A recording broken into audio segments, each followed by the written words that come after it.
The United States appears to be stepping back from fresh strikes on Iran while tightening the economic pressure. At the same time, Pakistan and Oman are trying to build a new route towards de escalation, with a temporary shipping corridor through the Strait of Hormuz emerging as the first practical step. According to Axios, US Secretary of State Marco Rubio has told several allied governments that Washington does not expect to launch new attacks on Iran for the time being. The report says the Trump administration is focusing on three priorities: enforcing its naval blockade, expanding sanctions, and moving more Gulf oil through the Strait of Hormuz. Rubio reportedly left open the possibility of military action if Iran attacks first. A US official told Axios that his approach could remain in place until after the midterm elections, when another military campaign may return as an option. Washington believes the balance inside the strait has shifted in its favor. US officials told Axios that the American Navy has cleared mines from most of the waterway, while increasing numbers of tankers are using its southern shipping lane. They claim Iran has lost control of the strait and that the blockade has sharply reduced activity at Kharg Island, Iran's main oil export terminal. These are US assessments, and Iran has rejected Washington's claim that it controls the strait. The American strategy is designed to pressure Iran into returning to negotiations while keeping military escalation in reserve. But diplomatic activity is also increasing. According to Dawn, visits to Tehran by Pakistan's Army Chief Field Marshal Asim Munir and Oman's Foreign Minister Badr al-Busaidi have created a possible pathway towards restoring the ceasefire process. The original understanding between Iran and the US was formalized through the Islamabad Memorandum of Understanding in June.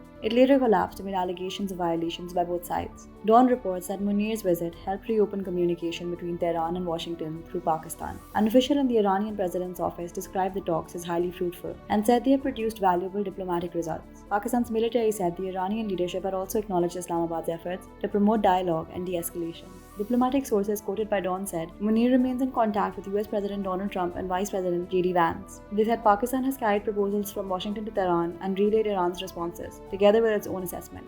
CBS News and the Wall Street Journal have also identified Pakistan as an important channel between the two governments. Saudi-affiliated broadcaster Al Arabiya separately reported that Munir spoke to Trump before traveling to Iran and carried a new proposal for Tehran. The White House did not deny that a conversation took place, but said there are currently no negotiations scheduled with Iran. Tehran's position remains conditional. Iran says it is prepared to return to the Islamabad agreement if Washington first addresses what Tehran considers US violations and begins fulfilling its commitments. It has linked the future of the Strait of Hormuz to sanctions, the naval blockade, and reciprocal implementation of the June agreement. There are also signs that Washington may be willing to discuss sanctions relief. US media reports suggest Washington has considered lifting economic sanctions and ending the blockade if Iran reopens the strait and halts attacks by allied armed groups. Neither government has publicly confirmed those terms. The latest US sanctions may offer another clue. Washington imposed restrictions on 60 people, companies, and vessels linked to Iran, but diplomatic sources told Dawn that the package was softer than expected and did not include Chinese financial institutions believed to support Iran's oil trade. While Pakistan focuses on the political dispute, Oman is working on the immediate problem of navigation. Oman and Iran have agreed on a phased arrangement that includes a temporary shipping corridor, mine clearance, information sharing, and joint traffic management. Oman's foreign minister said he hoped the temporary corridor would be announced soon. Technical negotiations will then address a permanent route and the future administration of the strait. Trump says the US Navy has already removed or destroyed all mines in international waters and has warned that any vessel placing new mines will be targeted. Iran has not accepted Washington's claim of authority over the waterway. Another indication of reduced short-term risk comes from Reuters. The news agency reports that the United States has begun returning personnel to some diplomatic missions in the Middle East that were evacuated or reduced during the conflict.